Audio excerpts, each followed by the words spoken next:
Hello friends, ఈరోజు మరొక interesting unboxing వీడియోతో మీ ముందుకు వచ్చేసాను.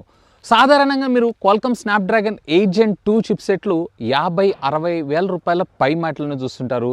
దీంతోపాటు ఇందులో మనకి 2K డిస్ప్లేతో, అది కూడా 12-బిట్ ప్యానెల్తో మనకు రావడం జరుగుతుంది. ప్రైస్ ఎంతో తెలుసా? జస్ట్ 40,000 రూపీసే. ఇంతే కాదండి, దీంట్లో వచ్చేటప్పటికే వైర్లెస్ ఛార్జింగ్ టెక్నాలజీ కూడా ఇది సపోర్ట్ చేయడం జరుగుతుంది. This is nothing but Redmi company recent గానే చైనాలో లాంచ్ చేసినటువంటి Redmi K60 Pro. ఈ రోజు ఈ ఎపిసోడ్లో దీనికి సంబంధించినటువంటి కంప్లీట్ అన్బాక్సింగ్ అయితే చూసేద్దాం. అలాగే నా ఇనిషియల్ ఇంప్రెషన్స్ కూడా నేను మీతో అయితే షేర్ చేసుకుంటాను. వీడియోని ఇంకా లైక్ చేయకపోతే లైక్ చేయండి. ఒకవేళ దీనికి 15K లైక్స్ క్రాస్ అయితే మీ ముందుకు మరొక సర్ప్రైజ్ తీసుకొస్తాను. అలాగే ఛానల్ని సబ్స్క్రైబ్ చేసుకొని బెల్ ఐకాన్ కూడా యాక్టివేట్ చేసి పెట్టుకోండి. Much more to come. Hi, this is Vasu again signing in. Welcome to my channel Vasu tech vlogs.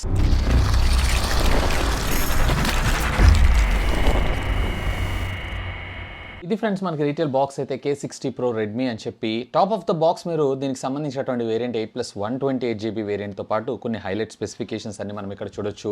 ఇక లెఫ్ట్ అండ్ రైట్ ఏం లేదు, బ్యాక్ సైడ్ Redmi అనేటువంటి బ్రాండింగ్ అంతే. బాక్స్ ఓపెన్ చేయగానే మీకు మరొక కాటన్ బాక్స్ ఉంటుంది, ఒక TPU కేస్, అలాగే యూజర్ మాన్యువల్, డివైస్, దీంతో పాటు 120 watts కి సంబంధించినటువంటి ఫాస్ట్ ఛార్జర్, అలాగే డేటా కేబుల్ ని ప్రొవైడ్ చేశారు అంతే. So friends, first of all దీని డిజైన్ అండ్ బిల్డ్ గురించి మనం మాట్లాడుకుందాం. సో దీంట్లో ఇక్కడ మీరు చూస్తున్న కలర్ ఏదైతే ఉందో ఇది గ్రీన్ కలర్. సో బ్యాక్ అంతా కూడా మనకి మ్యాటీ కైండ్ ఆఫ్ ఫినిష్ తోటి మనకు ప్రొవైడ్ చేశారు. అఫ్ కోర్స్ ఇది వచ్చేటప్పటికే గ్లాసే. ఈవెన్ ఫ్రంట్ కూడా వీళ్ళు ప్రొటెక్షన్ మనకి కార్నింగ్ గొరిల్లా విక్టర్స్ గ్లాస్ అయితే ప్రొవైడ్ చేశారు. కానీ సైడ్ బాడీ అంతా కూడా మనకి పాలికార్బోనేట్ ప్లాస్టిక్ మెటీరియల్ ని వీళ్ళు యూజ్ చేయడం అయితే జరిగింది. అండ్ దీంట్లో మనకి IP53 వాటర్ రెసిస్టెంట్ టెక్నాలజీని ప్రొవైడ్ చేయడంతో పాటు మనకి సిమ్ కార్డ్ స్లాట్ దగ్గర కూడా గ్యాస్కెట్ అయితే ప్రొవైడ్ చేశారు. సో సాధారణంగా వాటర్ లోపలికి వెళ్ళడం అనేది ఆల్మోస్ట్ ఆల్ అసాధ్యం. Left side of the phone మీరు చూసారంటే volume up and down rocker buttons తో పాటు power on off button. Bottom మీరు చూసారు అన్నట్లయితే కనుక type C communication port, speaker grill, అలాగే SIM card slot. Left side ఏం లేదు, టాప్ మీరు చూసారంటే IR blaster secondary noise cancellation microphone తో పాటు స్పీకర్ గ్రిల్. అంటే దీంట్లో మనకి డ్యూయల్ స్టీరియో స్పీకర్స్ ని ప్రొవైడ్ చేస్తున్నారు అనమాట. ఇక టోటల్ ఫోన్ వెయిట్ వచ్చేటప్పటికి 207 grams and total with TPU case తో చూసారు అన్నట్లయితే 227 grams గా మనకు రావడం అయితే జరుగుతుంది. ఫోన్ కూడా డిజైన్ మీకు కొంచెం బ్యాక్ సైడ్ ఏదైతే ఉందో కొంచెం కర్వ్డ్ గా మనకు రావడం జరుగుతుంది. ఫ్రంట్ వచ్చేటప్పటికి ఫ్లాట్ స్క్రీన్ అండ్ పర్వాలేదు, చేతిలో పట్టుకోవడానికి గ్రిప్ కూడా బాగానే ఉంది. టోటల్ దీని థిక్నెస్ వచ్చేటప్పటికే అరౌండ్ 8.9 mm గా మనకు రావడం అయితే జరుగుతుంది. సో ఓవరాల్ గా చెప్పాలన్నట్లయితే ఇన్ హ్యాండ్ ఫీల్ బానే ఉంది. ఇక దీనిలో one of the major key highlight ఇందులో ఉన్నటువంటి డిస్ప్లేనే. సాధారణంగా మనం డిస్ప్లేస్ అన్ని కూడా 10-bit ప్యానల్ అయితే మనం చూస్తుంటాం, బట్ ఇందులో 12-bit ప్యానల్. వేరే అక్కడ మీకు 1 million కలర్స్ ని జనరేట్ చేస్తే ఇది టోటల్లీ మీకు 62 billion కలర్స్ అయితే ఇది జనరేట్ చేయడం అయితే జరుగుతుంది. సో లిటరల్లీ చెప్పాలన్నట్లయితే ఓటీటీ కన్జంప్షన్ ఎవరైతే చేస్తుంటారో ఎక్కువగా, ఖచ్చితంగా దీనిపైన అయితే ఒక లుక్ వేయాల్సిందే.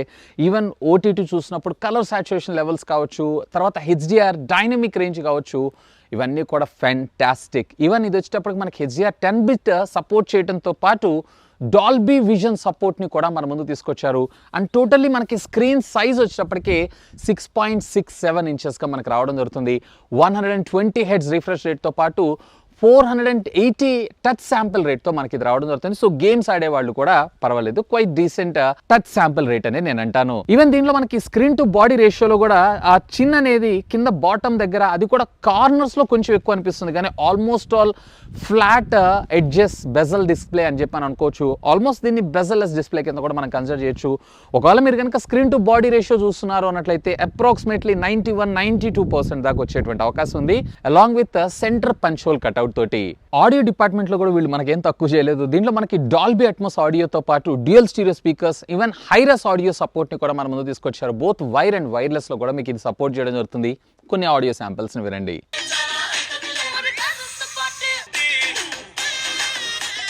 అండ్ ఆడియో కూడా లౌడ్ గానే ఉంది. సో ఫ్రెండ్స్, ఇక దీనిలో మనం ప్రాసెసర్ గురించి మనం మాట్లాడుకుందాం. ప్రాసెసర్ కూడా ఇందులో మనకి క్వాల్కమ్ స్నాప్డ్రాగన్ 8 Gen 2 చిప్సెట్ ని మనకి ఇందులో యూజ్ చేయడం జరిగింది. 4 nanometer బిల్ఫిట్ టెక్నాలజీ మీద డిజైన్ చేసినటువంటి ఒక octa core processor. Of course ఇప్పుడు ప్రస్తుతం మనకి ట్రెండ్ అవుతుంది కూడా ఈ ప్రాసెసరే. సాధారణంగా ఈ ప్రాసెసర్తో ఉన్నటువంటి మొబైల్ ఫోన్స్ అన్ని కూడా మనకి 50,000 రూపాయల పైమాట అయితే ఇది కేవలం 40,000 రూపాయల్లోనే లాంచ్ చేయడం జరిగింది. ఈవెన్ దీని Antutu స్కోర్స్ కావచ్చు, బెంచ్ మార్క్ స్కోర్స్ కావచ్చు, అలాగే CPU థ్రాట్లింగ్ టెస్ట్, ఇవన్నీ పెర్ఫార్మెన్స్ అన్నింటిలో కూడా పర్వాలేదు, బాగానే ఉంది. ఒకవేళ మీరు కనుక హై అండ్ గేమర్ అయి ఉన్నట్లయితే అఫ్ కోర్స్ మీరు చాలా స్మూత్గా అన్ని గేమ్స్ని కూడా చాలా సింపుల్గా ఇదైతే హ్యాండిల్ చేయగలదు. ఈవెన్ దీంట్లో మనకి LPDDR5X టెక్నాలజీకి సంబంధించినటువంటి ర్యామ్ అండ్ UFS 3.1 స్టోరేజ్ ని, అంటే ఇక్కడ మీరు చూస్తుంది ఏదైతే ఉందో బేస్ వేరియంట్ కాబట్టి 3.1 స్టోరేజ్ అని చూస్తున్నారు. బట్ ఒకవేళ మీరు కనుక దీని నెక్స్ట్ లెవెల్ వేరియంట్ అంటే 256 లేదా 512కి వెళ్ళారు అన్నట్లయితే వేరే అక్కడ మీకు UFS 4.0 మనకు రావడం జరుగుతుంది. And read and right speed కూడా క్వైట్ డీసెంట్ అని నేను చెప్తాను. ఈవెన్ మీకు ఇందులో విర్చువల్ ర్యామ్ టెక్నాలజీ సపోర్ట్ని కూడా తీసుకొచ్చారు. ఆల్మోస్ట్ ఆల్ మీకు మరొక 3GB ర్యామ్ని ఎక్స్పాన్షన్ అయితే చేసుకోవచ్చు. ఇక దీనిలో మనం సాఫ్ట్వేర్ విషయానికి వచ్చారు అంటే Android 13 out of the box and MIUI 14తో మనకు రావడం జరుగుతుంది. మరొక 3 మేజర్ అప్గ్రేడ్స్ వీళ్ళు ప్రొవైడ్ చేసేటువంటి అవకాశం అయితే ఉంది. ఆఫ్ కోర్స్ ఆప్టిమైజేషన్ కూడా చాలా బాగుంది. దీంట్లో మీకు 5000 mAh ఆఫ్ ద బ్యాటరీతో పాటు 120 వాట్స్ కి సంబంధించినటువంటి గ్యాన్ ఛార్జర్ ని కూడా మనకి out of the box provide చేస్తున్నారు. అండ్ 0 to 100% ఛార్జ్ అవ్వడానికి ఇది కేవలం 19 minutes టైం తీసుకోవడం జరుగుతుంది.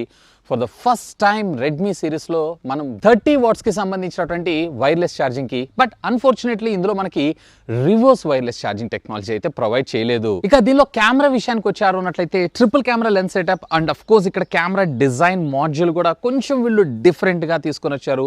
సాధారణంగా ఇవాళ రేపు మనం ఎక్కువగా సర్క్యులర్ మాడ్యూల్స్ని చూస్తే ఇక్కడ మనకి రెక్టాంగులర్ మాడ్యూల్లో అలాగే బంప్ కూడా కొంచెం యూనిక్గా వీళ్ళు తీసుకొని రావడం అయితే జరిగింది. యూజువల్గా మీరు చూసేటువంటి కెమెరా సెన్సార్స్ అన్ని ఏ సైజెస్లో ఉంటాయి? 50 మెగాపిక్సెల్, లేదన్నట్లయితే 108 మెగాపిక్సెల్, లేదా 64 మెగాపిక్సెల్, లేదన్నట్లయితే మీకు 200 మెగాపిక్సెల్ చూస్తుంటాం. బట్ ఇందులో మనకి 54 మెగాపిక్సెల్ సెన్సార్ని మన ముందు తీసుకొచ్చారు. సోనీకి సంబంధించినటువంటి IMX800 సెన్సార్. అఫ్ కోర్స్ ఇందులో మనకి ఆప్టికల్ ఇమేజ్ స్టెబిలైజేషన్ కూడా ఉంది. బేసికల్లీ మనకి లో లైట్ ఫోటోగ్రఫీలో మచ్ మోర్ బెటర్ క్వాలిటీ పిక్చర్స్ని తీసుకోవడానికి అయితే ఇది హెల్ప్ చేయడంతో పాటు మనకి వీడియో రికార్డింగ్లో కూడా స్టెబిలిటీ అనేది చాలా బాగా వర్క్ అవ్వడం అయితే జరుగుతుంటుంది. అఫ్ కోర్స్ కొన్ని శాంపుల్ పిక్చర్స్ అయితే మీరు ఇక్కడ చూడొచ్చు. క్వైట్ డీసెంట్ పిక్చర్స్ ఇది క్యాప్చర్ చేస్తుంది. అండ్ బై ద వే ఇది చైనీస్ వేరియంట్ కాబట్టి వాళ్ళ స్కిన్ టోన్కి తగ్గట్టుగా దీన్ని ట్యూన్ చేశారు. బట్ మన ఇండియాకి వచ్చేటప్పటికే ఇందులో మరింత బెటర్ ఇంప్రూవ్మెంట్స్ మనం చూసేటువంటి అవకాశం ఉంది. అండ్ డైనమిక్ రేంజ్ కావచ్చు, సాచురేషన్ లెవెల్స్ కావచ్చు, కాంట్రాస్ట్ కావచ్చు, ఇవన్నీ కూడా క్వైట్ డీసెంటే. ఇక దీనిలో మనకి 8 మెగాపిక్సెల్కి సంబంధించినటువంటి మరొక అల్ట్రా వైడ్ యాంగిల్ కెమెరాను కూడా తీసుకొచ్చారు.